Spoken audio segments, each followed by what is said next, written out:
Prologue. Mike, my boy, how's life? Oh, you know me, Gramps. I can't complain. Life's good, I said while throwing up my hands. I stepped in for that warm, familiar comfort, the earnest embrace of an ebullient grandparent. It was just the thing I needed to take the edge off, like taking the first sip of hot cocoa during a snowstorm.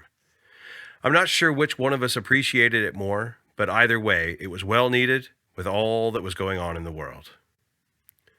Good to hear, my grandson. Good to hear, Mike Allen Sr. said while embracing his grandson. Who'd listen anyways? You can say that again. Wash your hands. Dinner's almost ready, he said while patting his grandson on the back. What's for dinner? Mike Allen Sr. smiled and asked in a challenging tone, What's for dinner? Why don't you tell me? Without a moment's compunction, Mike started looking around the room for some obvious clues. He glanced around for a moment to take in the room.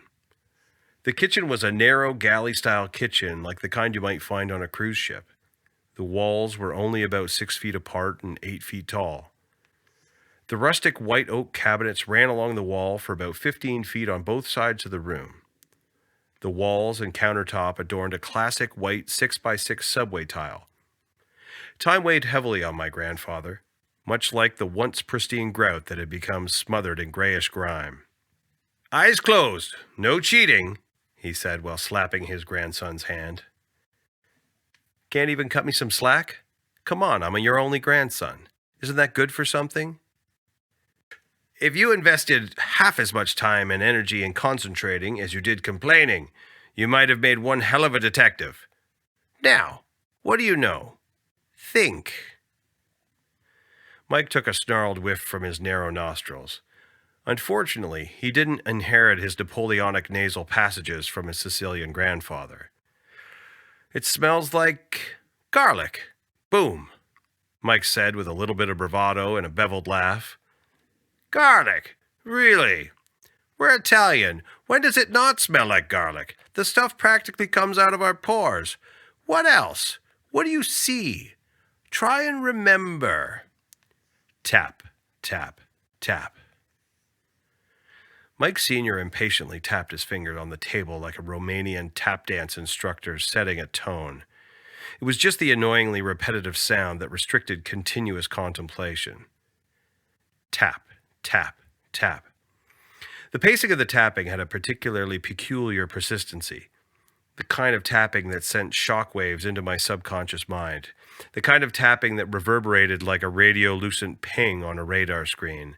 It was as if my second-grade Catholic school teacher, Sister Agatha, was tapping on my desk with her yardstick. You left the honey out on the countertop. Good. What else? What else? What else? Mint. Mint? Was that a question or an answer? Mint. It smells like garlic, mint, and honey. Bada bing, bada boom, Mike said, and clapped his hands together in celebration. Atta boy. Now from all of that, you should be able to figure out what we've got going for dinner. Mike paused and purposely pondered his grandfather's gluttonous gauntlet. In an epiphanous moment, he replied, Lamb chops. Madone, that's my boy.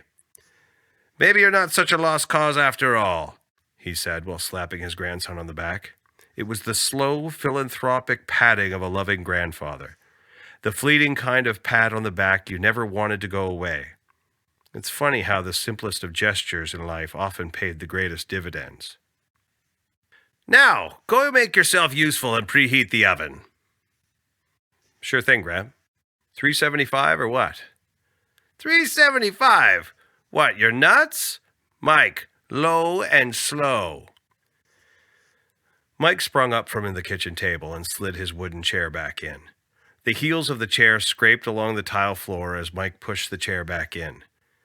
His grandfather was a stickler for the details. No matter how small or how large the detail, everything tended to matter to him. One chair out of place could mean a caper or a perp walking free on a technicality. He taught me many lessons in life, the most important of which was always sweat the small stuff. As Mike fidgeted with the settings on the oven, he looked back at his grandfather only to notice something off. He was holding something on his lap. With a careful curiosity, he asked, "What you got there, Gram?" Mike Allen Sr. was clasping onto an old photo album, like a baby clinging onto a warm bottle. That is to say, with an attuned, delicate anticipation. His hands were comically oversized for his 5'1" slender frame. From finger to finger, gaudy golden jewelry decoratively dangled on the hands of Mike Allen Sr. His attitude was about as brazen as his dress code. I figured he was game for a stroll down memory lane. He had on his nicest Italian horn and gold-plated crucifix, not to mention his finest white tank top. From my experience, everyone tended to have the same favorite subject in life, themselves. One thing I found from having so many old people in the family was that old people in particular loved talking about photo albums. I might come to regret this later on in life, but I wasn't much for keeping photographs. Too many reminders of my misgivings in life. Needless to say, I wasn't going to blow an opportunity for my grandpa to relive his heyday. "Oh, just memories. Just memories, my grandson." "Yeah? Mostly good, I take it." "That's the thing about memories. Some memories are good and some memories are bad. In the end, they're mostly just full of regret." "Yeah, that's pretty dark, Graham," Mike said while readjusting in his chair. The chairs at the dinner table were far from glamorous. Mike Sr. grew up in the wake of the Great Depression. The only time he replaced a chair was when duct tape and nails no longer held it together. "When you get to my age, in the last inning of the ball game, you'll understand. Someday, if you're lucky enough to live past 30. "Well, since you don't plan on dying anytime soon, can we crack open that photo album and relive some of those memories?" Mike Sr. gently placed the album down on the tabletop. He brushed aside some of the novelties on his dining table to make space for the large leather-bound album. He kept a wide array of tchotchkes scattered across the kitchen table. There was an old bobblehead doll, a deck of casino playing cards, and a wide assortment of chewing gum. "Oh, you're in for an education." Mike Sr. unfolded the album and began to outline the better part of his adulthood with his grandson. "See, back in my day, we didn't have any fancy digital cameras. Heck, we had to buy the cameras, film, and even pay to print the darn photos." "Oh, you don't say. Wow." "Don't be such a strunzo. I'm trying to teach you something. Pay attention," he said while slapping the top of Mike's greasy hands. In all fairness to my grandpa, I should have known better. Heck, I was raised better than that. There was a lot on my mind, and it was starting to show. "Wipe your hands off if you want to touch the photos. What's the matter with you?" he said with his open palm raised in the air. "Sorry," Mike said while grabbing a napkin. Mike gingerly massaged his hands with one of the old faded napkins sitting on the dinner table. The napkins had the coarseness and color of cardboard. "See? We had to pay for everything back in my day. So we didn't waste money on taking photos of our food. We didn't have a delete button or social media. Back in my day, you could get all the settings right, lighting, everything, and still muck it up by exposing the film to sunlight." "Well, that sounds like a real drag." Mike Sr. shook his head at his grandson's silliness. "Where's that at?" Mike asked while pointing to one of the many photos on the page. "Ah, that. That, my grandson, is the RMS Queen Mary." "You say that like somehow I should know what that is." Can't expect you millennials to know everything. Well, back in my day, the RMS Queen Mary was the cruise liner of the rich and famous, the creme de la creme. The ship dripped of delusion and grandeur, he said while puttering off, like an old station wagon running on fumes hoping to make it to the nearest gas station. He stared deep into the photo, as if he'd fallen under some kind of hypnotic gaze. I guess it's true what they say. When you get old, don't let your heart die. The Japanese call it takasubo. I call it broken heart syndrome. Looks nice. Nice? You kids don't know the first thing about luxury. You wouldn't know luxury if it ran up and slapped you in the face. That ship still is one of the most luxurious experiences this side of the Mississippi. You don't say. Maybe I'll give it a shot sometime. Why not? The damn thing is sitting down there moored up in Long Beach Harbor. Really? I spent a week out to sea to celebrate my retirement from the force. It was wonderful. My grandfather was a man of simple tastes, but once in a while sprung for extravagancy. It'd be hard to tell based on the Frankenstein of a chair I found myself sitting on. I kind of gleaned that from the photos, Gramp. Don't be such a wise guy. Who's that?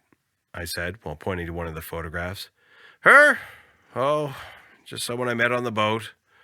Olivia, I think. Something or other like that. Do you miss it? The Queen? No. Being a detective, you schmuck. Do you miss your old job? Part of me does. Part of me doesn't. It was the best part of my life, and it was the worst part of my life. Don't get married to your work, kid. Enjoy your life. Don't get so caught up in what you do, that what you do becomes who you are. But now the days are short. I'm in the autumn of my years, and I think of my life as a vintage wine. From fine old kegs, Mike Allen Sr. said while trailing off and perusing through the photo album. He delicately fondled the edges of the page as he feebly flipped the pages. With his head down, he asked his grandson, Speaking of which, how's the whole insurance thing going? Mike nodded at the sage advice of his grandfather and deflected his question with a question. What did you mean? What do I mean? What did you mean, what did I mean? Kid, I can read the Times, Mike Allen Sr. said with a scolding tone of voice. The kind of customary sarcastic-laced question that everyone knew the answer to before it was asked. His words were as steamy as a freshly baked clam chowder being served on the first day of winter in New England. Part of me knew better than to answer a question with a question. Part of me knew I could never be lucky enough to slip something past my Gramps. Part of me wanted to bury the lead and change the subject. Oh, I'm taking a break from the whole insurance thing, at least for a while. It's complicated. Complicated? You know, if I didn't know any better, I think you might need an escape plan right now. Why don't you go? Go? I just got here.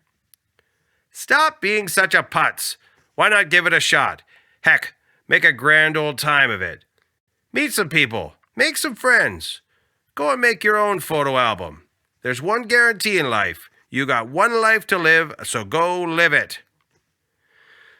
Mike sat there carefully contemplating his grandfather's persuasive proposal. He started nodding his head like one of those bobblehead dolls you get at Dodger Stadium on Thursday night. Aside for a love from baseball, Mike inherited his incessant need to stay occupied from his grandfather. Ironically enough, he was named after him, and just so happened to inherit his acrimonious anxiousness, the kind of lingering anxiety that draped over his mood like a scuba diver entangled in a squalid stench of seaweed. I might just do that.